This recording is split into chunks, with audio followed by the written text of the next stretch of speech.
Hello friends, स्वागत है आप सभी का सी बिबिकल आर्ट्स क्लास में। 2020 में जो भूगोल का पेपर हुआ था, इस पेपर को पूरा मैंने सॉल्व कर दिया है। अच्छे तरीके से मैं आपको समझाने वाला हूं। दोस्तों, आपको बता दें कि अगर आप जो है 2020 का, अगर 2020 का, फिर 2022 का, फिर 2023 का, ये तीन मॉडल पेपर, तीन प्रीवियस ईयर पेपर अगर आप सॉल्व कर लेते हैं तो गारंटी कि आप अच्छे नंबर से फर्स्ट डिवीजन पास हो जाएंगे।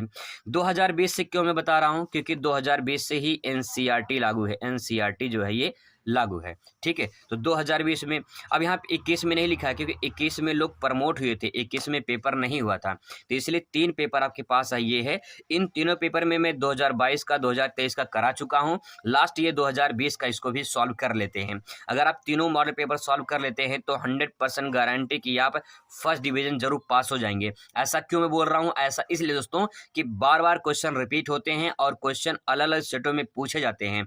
तो अगर आप उन क्वेश्चन को तैयार कर लेते हैं तो पक्का आपको फायदा जरूर होगा। चलिए शुरुआत करते हैं। 2020 का ये बहुत ही बेहतरीन वीडियो होने वाला है। सबसे पहले दोस्तों बात करेंगे हम लोग, यहाँ पे देखिए पेपर में बहुविकल्पीय सवाल।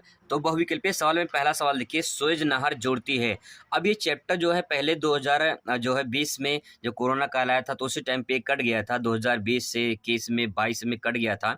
अब जो है पहले 23 में भी कटा हुआ था, 24 में ऐड हो चुका है, नया चैप्टर ऐड हो चुका है। तो ये चैप्टर से सवाल यहाँ से पूछे जाएंगे। ये इंपॉर्टेंट प्रश्न है कि सुएज नहर किसको जोड़ती है। तो मैं थोड़ा सा आपको बता दूं जो है मैपिंग के माध्यम से सुएज नहर किसको जोड़ती है।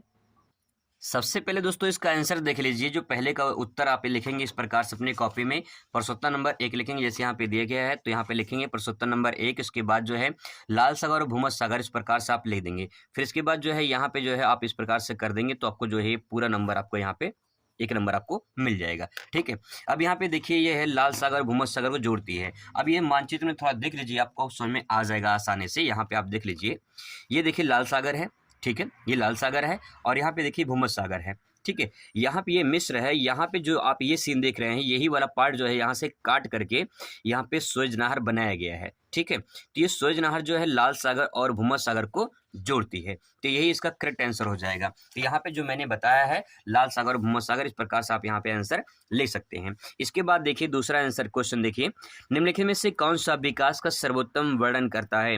विकास का सर्वोत्तम वर्णन कौन करता है? गुणों में धनात्मक वृद्धि। तो इसका करेक्ट आंसर ये हो जाएगा। तो आप इसमें आंसर लिखेंगे, प्रश्नोत्तर नंबर दूसरा लिखेंगे। देखिए एक चीज और ध्यान रखेंगे, आपको मैं बता रहा हूँ कि जो है आप क्वेश्चन आंसर लिख कैसे सकते हैं कॉपी में। तो यहाँ पे देख लीजिए, जैसे कि यहाँ पे पहला प्रश्न लिखा गया है, फिर इसके बाद एक लाइन गैप है, ठीक है, ताकि जो है आपका जो दूसरा क्वेश्चन लिखे हैं ये पूरी तरह से स्पष्ट दिखाई दे, साफ साफ भी लिखा गया है, अच्छा भी लग रहा है। तो गुण में धनात्मक वृद्धि, ठीक है, इस प्रकार से करके जो है आपको यहाँ पे जो है इसको इस प्रकार से सही कर देना है। जब ये सही होगा तो आपको इसमें 1 नंबर आपको मिल जाएगा। इस प्रकार से आपको आंसर लिखना होता है। बहुविकल्पीय सवाल जो आपको इसी प्रकार से लिखना होता है। इसके बाद देखिए तीसरा प्रश्न पूछा गया है। तीसरा प्रश्न है, निम्नलिखित में से कौन सी एक बगाती फसल नहीं है। तो बगाती फसल ये 2023 में, 2022 में पूछा गया है, इंपॉर्टेंट सवाल है बगाती फसल। तो इसमें मक्का जो है ये बगाती फसल नहीं है। रबर, कहवा, कहवा मतलब कॉफी होता है, चाय, ये सब तीनों जो है बगाती फसल है। बगाती फसल वो फसल होती है जो बागानों में की जाती है। यहाँ पे मक्का जो है, ये मक्का इसमें करेक्ट आंसर हो जाए क्योंकि मक्का बगाती फसल नहीं है। इसका आंसर यहाँ पे देखिए इस प्रकार से लिखेंगे, प्रश्न नंबर 3, और यहाँ पे मक्का आप इस प्रकार से यहाँ पे लिख देंगे, एक आपका करेक्ट आंसर हो जाएगा, ठीक है। इसके बाद दोस्तों देखते हैं आपका अगला प्रश्न। देखिए यहाँ पे चौथा प्रश्न है, यहाँ पे निम्नलिखित में से कौन सा एक उद्योग अन्य उद्योगों के लिए कच्चा माल का उत्पादन करता है। कच्चा माल का उत्पादन कौन करता है? तो हमें जो आधारभूत जो उद्योग होते हैं वो कच्चे माल के रूप में प्रयोग करते हैं। तो आधारभूत उद्योग कौन होता है? यहाँ पे इसका करेक्ट आंसर हो जाएगा, ठीक है। जैसे मान लो कि गन्ना से जैसे चीनी बनाना है तो हमें गन्ना क्या हो जाएगा?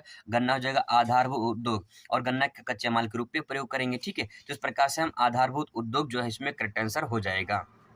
तो चौथे का आंसर लिखेंगे आधारभूत उद्योग, इस प्रकार से यहाँ पे सही के निशान करके ये आपको सही हो जाएगा, पूरा नंबर आपको मिल जाएगा, ठीक है। आगे देखते हैं अगला सवाल। अगला सवाल है, निम्नलिखित में से कौन सा एक समूह भारत में विशालतम भाषाई समूह है। तो भारतीय आर जो है इसमें करेक्ट आंसर हो जाएगा। ये जो है इस प्रकार से आप यहाँ पे लिखेंगे भारतीय आर, और यहाँ पे सही का निशान कर देंगे, आपको पूरा तरह से सही हो जाएगा। अगला प्रश्न देखिए, निम्नलिखित में से किस राज्य में प्रमुख तेल क्षेत्र स्थित है। तो असम में जो है तेल क्षेत्र स्थित है, क्योंकि असम में पाया जाता है। तो यहाँ पे इसका आंसर हो जाएगा करेक्ट, असम हो जाएगा। छठवें का आंसर इस प्रकार से आप लिखेंगे यहाँ पे और टिक कर देंगे, आपको पूरा नंबर मिल जाएगा। अगला प्रश्न देखेंगे यहाँ पे, प्रादेशिक नियोजन का संबंध किससे है? तो इसमें करेक्ट आंसर हो जाएगा आपका ये सा हो जाएगा, आर्थिक व्यवस्था के विभिन्न सेक्टरों का विकास। तो यहाँ पे आप जो है इसका आंसर लिखेंगे।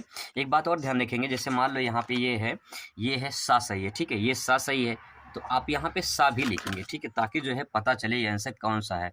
यहाँ पे लिखेंगे सा, ठीक है, यहाँ पे नहीं, सॉरी, यहाँ पे लिखेंगे, यहाँ पे लिखेंगे आप सा, ठीक है, यहाँ पे लिखेंगे, इसके बाद जो है पूरी तरह से आपका सही माना जाएगा, ठीक है, ऐसे आपको आंसर देना है। अगला प्रश्न है 8वां, जो है दो देशों के मध्य व्यापार क्या कहलाता है? जब दो देशों के मध्य व्यापार होता है तो उसे अंतर्राष्ट्रीय व्यापार कहा जाता है, ठीक है, तो इसमें करेक्ट आंसर हो जाएगा अंतर्राष्ट्रीय व्यापार। इसके जो है अति लघु प्रश्न पे, तो यहाँ पे देखिए अति लघु प्रश्न यहाँ पे देखिए दिया गया है। देखिए, मानव भूल को परिभाषित कीजिए, इस प्रकार से सवाल पूछा जाएगा। 2023 में 2020 में सवाल पूछा गया है, तो कितना इंपॉर्टेंट है इसको। चलिए आंसर को लिखते हैं, किस प्रकार से आंसर लिख सकते हैं इसका। सबसे पहले दोस्तों आप यहाँ पे हेडिंग डालेंगे मानव भूगोल, इसके बारे में लिखेंगे 2 लाइन, फिर इसके बाद जो है किसी जो है भूगोलवेत्ता की जो है परिभाषा लिखेंगे।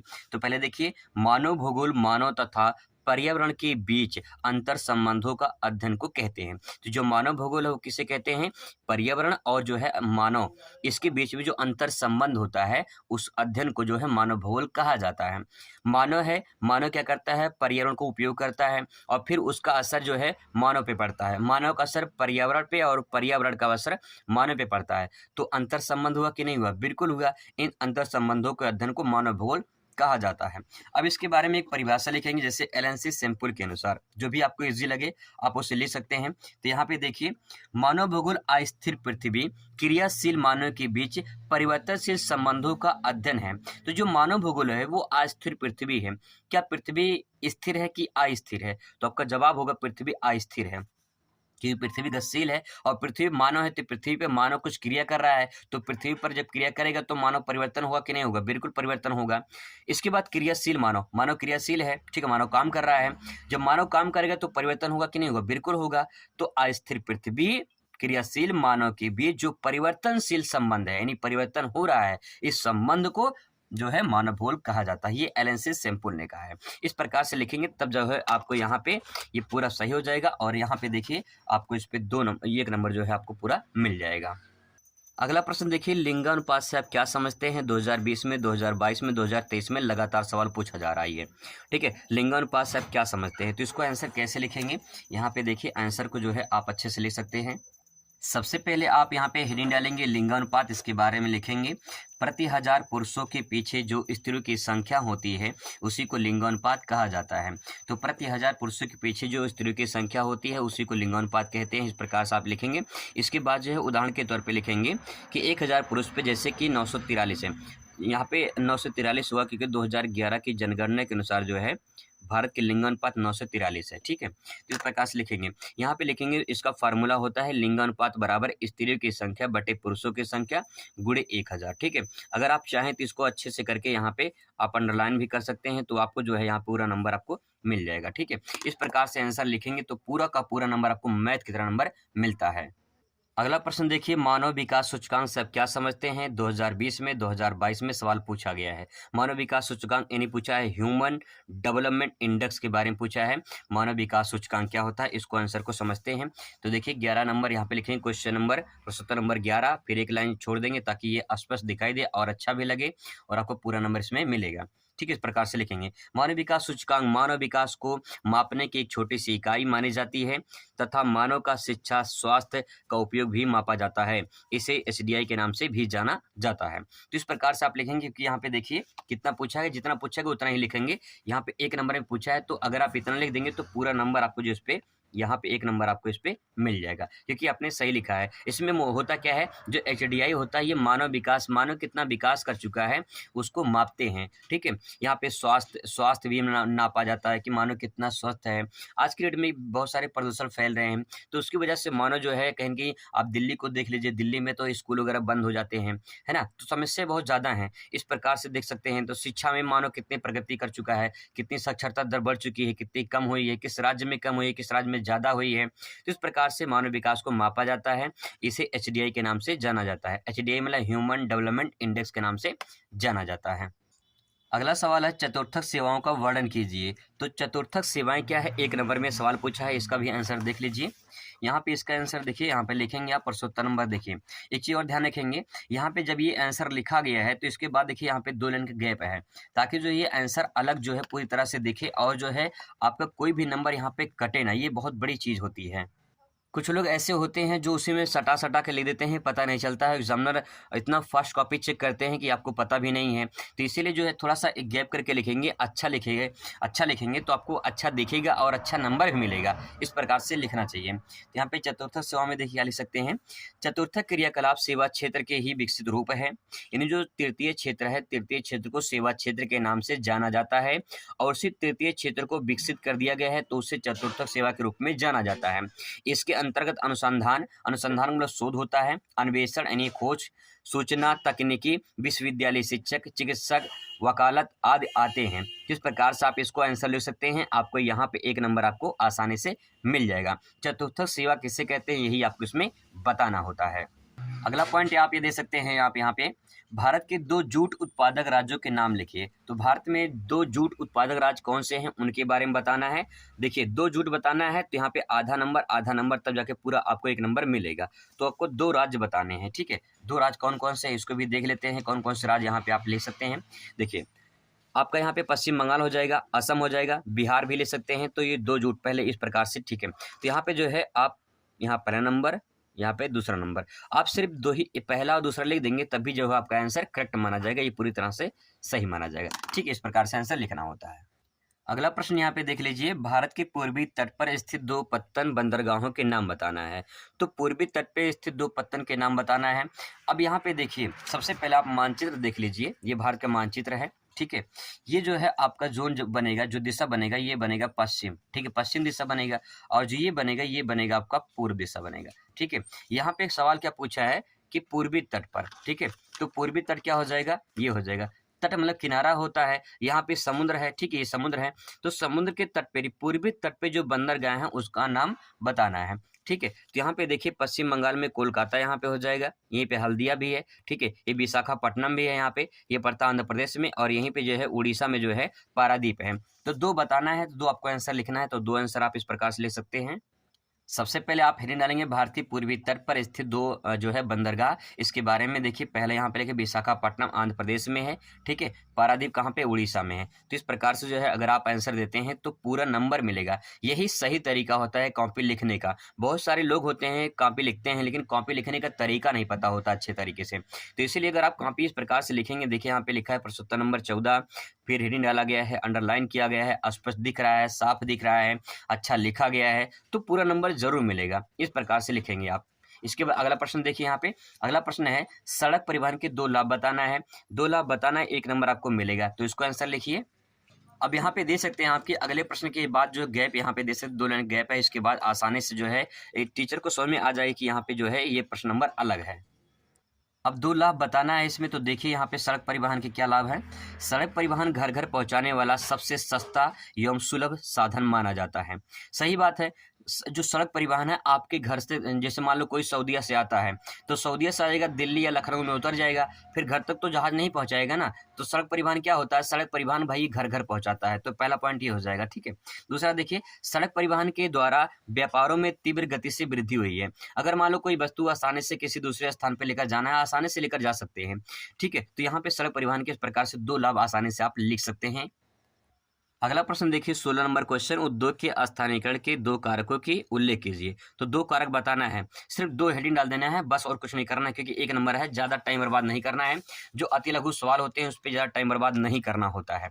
अब यहाँ पे देखिए क्वेश्चन, देखिए कच्चे माल की उपलब्धता एवं संचार की सुविधा, ठीक है, ये पहला पॉइंट हो जाएगा। जहाँ पे कच्चे माल की सुविधा होती है वहाँ पे उद्योग का स्थानीयकरण होता है। दूसरा देखिए, सस्ते व कुशल श्रमिक जहाँ मिलते हैं वहाँ पे उद्योग स्थानीयकरण होता है। तो 2 पॉइंट लिखेंगे आराम से, आपको 2 नंबर यहाँ पे, ये 2 नंबर का सवाल आपका तैयार हो, सॉरी 1 नंबर का सवाल आपका तैयार हो जाएगा, ठीक है। इस प्रकार से आंसर लिखा जाता है। देख लीजिए आप कितने अच्छे तरीके से बच्चे ने यहाँ पे लिखा है। अगर ऐसे लिखेंगे तो आपको पूरा नंबर। बात करते हैं लघु उत्तरीय प्रश्न का। तो जो लघु उत्तरीय प्रश्न है यहाँ पे देखिए, पहला 4 नंबर का सवाल पूछा जाता है। 4 नंबर के सवाल में कम से कम आपको 1 पेज में आंसर देना होता है, 1 से 1.5 पेज में। परिवहन के प्रमुख साधनों का वर्णन कीजिए। तो जो परिवहन के प्रमुख साधन है उनके बारे में बताना है। साधन कौन कौन से परिवहन के, सड़क परिवहन, रेल परिवहन, वायु परिवहन और जो है जल परिवहन। तो ये जो परिवहन है इनके बारे में बताना है। तो चलिए इसका आंसर लिखते हैं, कैसे लिखेंगे। आंसर दोस्तों यहाँ पे दे सकते हैं। यहाँ पे बच्चे ने डायग्राम के माध्यम से यहाँ पे समझाने की कोशिश किया है। देख लीजिए, स्थल परिवहन, वायु परिवहन, जल परिवहन। यहाँ पे देखिए स्थल परिवहन पे सड़क परिवहन और रेल परिवहन, ठीक है, ये दो परिवहन स्थल पे आते हैं। तो इस प्रकार से 4 परिवहन यहाँ पे हो गए, ठीक है। आपका ये 2 ये और 2 ये हो गया, 4 परिवहन हो गया। अब इसके बारे में एक एक करके थोड़ा थोड़ा आपको बताना है कि ये क्या होता है। देखिए, जैसे वायु परिवहन में, वायु परिवहन जो होता है वो राष्ट्रीय और अंतर्राष्ट्रीय होता है। जैसे मान लो जहाज जाती है तो लखनऊ से दिल्ली जाती है, लखनऊ से बेंगलोर जा सकती है, लखनऊ से जो है आपका जो है मुंबई जा सकती है, चेन्नई जा सकती है, ठीक है। अगर अंतर्राष्ट्रीय की बात करें तो यहाँ पे से दिल्ली से सऊदीया चला गया, दिल्ली से जो है मान लो कि दुबई चला गया, तो इस प्रकार से जो है अंतर्राष्ट्रीय हो जाएगा। यहाँ पे वायु परिवहन 2 प्रकार का होता है, राष्ट्रीय और अंतर्राष्ट्रीय। जल परिवहन देखिए, जल परिवहन एक आंतरिक होता है, एक महासागरीय होता है। महासागरीय का मतलब होता है क्या, जैसे मान लो भारत के हैं, यहाँ पे देख लीजिए, जैसे मान लो यहाँ पे, अब जैसे मान लो ये अंडमान निकोबार द्वीप समूह है, अगर भारत को यहाँ विशाखापट्टनम से यहाँ पे जाना है तो इस क्षेत्र में जो है आपको जहाज के माध्यम से यहाँ पे जा सकते हैं। तो अगर मान लीजिए यहाँ पे देखिए श्रीलंका, जैसे मान लो यहाँ से जो है श्रीलंका में आना है तो यहाँ पे जहाज के माध्यम से आ सकते हैं यहाँ पे। तो जब यहाँ से आएंगे तो महासागर के माध्यम से आएंगे, ठीक है। लेकिन अगर इससे मान लो यहाँ पे पड़ता है वाराणसी और यहाँ पड़ेगा हल्दिया, ठीक है। वाराणसी से अगर हल्दिया तक आना है हमें तो गंगा नदी से जो है हम आएंगे, तो ये क्या हो जाएगा, आंतरिक हो जाएगा, क्योंकि भारत के अंदर ही है हम लोग हैं, ठीक है। तो यहाँ पे 2 पॉइंट हो जाएगा, एक आंतरिक हो जाएगा, दूसरा महासागरीय हो जाएगा। तो ये वायु परिवहन, ये जल परिवहन का हो गया और ये वायु परिवहन का हो गया। क्वेश्चन नंबर 18 देखेंगे, भारत में अपभ्रक के वितरण की विवेचना कीजिए। 4 नंबर में सवाल पूछा गया है। तो आंसर इसका देखिए कैसे लिखेंगे, यहाँ पे क्वेश्चन नंबर 18 लिखेंगे और यहाँ पे हेडिंग डालेंगे भारत में अपभ्रक वितरण की व्याख्या। सबसे पहले यहाँ पे आंध्र प्रदेश में लिखेंगे, अपभ्रक के उत्पादन की दृष्टि से यह राज्य देश का सबसे पहला स्थान रखता है। अपभ्रक की ये पेटी 97 किलोमीटर लंबी तथा 32 किलोमीटर चौड़ी है। आंध्र प्रदेश में नेल्लोर जिले में सर्वोत्तम प्रकार का अपभ्रक का उत्पादन किया जाता है। इस प्रकार से अगर आप लिख सकते हैं तो लिख सकते हैं, नहीं तो आपको इतना डिटेल में, जैसे यहाँ पे 97 किलोमीटर लंबी, 32 किलोमीटर चौड़ी, ये लिखने की जरूरत नहीं है। अगर आपको याद नहीं है कोई दिक्कत नहीं है, अगर आपको याद है तो अच्छे से लिख सकते हैं, कोई दिक्कत नहीं है। इसके बाद दूसरा राज्य लिखेंगे, यहाँ पे राजस्थान के बारे में। तो यहाँ पे देखिए, राजस्थान अपभ्रक उत्पादन की दृष्टि से भारत में 3रा स्थान रखता है। इसकी प्रमुख क्षेत्र जयपुर, अजमेर आदि हैं। बस इतना लिखना, और कुछ नहीं करना होता है। एक पॉइंट यहाँ पे और समझ लीजिए, अपभ्रक उत्पादन में कुछ प्रतिशत अपभ्रक उत्पादन तमिलनाडु में भी होता है। तो यहाँ पे 3 राज्य हैं जो आसानी से ले सकते हैं। एक पेज का आंसर हो जाएगा और 4 नंबर आपको पूरी तरह से मिल जाएगा, ठीक है। अगला क्वेश्चन देखिए, भारत में विदेशी व्यापार के प्रमुख विशेषताओं का उल्लेख कीजिए। 4 नंबर में सवाल पूछा गया है। तो इसका आंसर आप कैसे लिखेंगे, भारत में जो विदेशी व्यापार होते हैं। यहाँ पे देखिए क्वेश्चन नंबर 19 को देखिए, प्रश्नोत्तर नंबर 19 लिखा गया है, भारत में विदेशी व्यापार की विशेषताएं, ठीक है, ये हो गया। इसके बाद जो है विशेषताओं में जो है आप इनका डायग्राम बना सकते हैं। डायग्राम बनाने से बहुत सारे फायदे होते हैं कि आपको जो है पूरा नंबर इसमें आसानी से मिल जाता है। तो यहाँ पे देखिए, राजनीतिक विशेषता है, पहला पॉइंट हो जाएगा। आर्थिक विशेषता, सामाजिक विशेषता, सांस्कृतिक विशेषता, ठीक है। अब यहाँ पे देखिए इसके बारे में 2-2, 3-3 लाइन लिखेंगे। क्या लिखेंगे, जैसे लिखेंगे आर्थिक विशेषता में, इसमें अर्थ धन से संबंधित कार्यों का उल्लेख किया जाता है। यानी जो आर्थिक है, आर्थिक में एक शब्द छुपा हुआ है अर्थ, और अर्थ का मतलब होता है धन।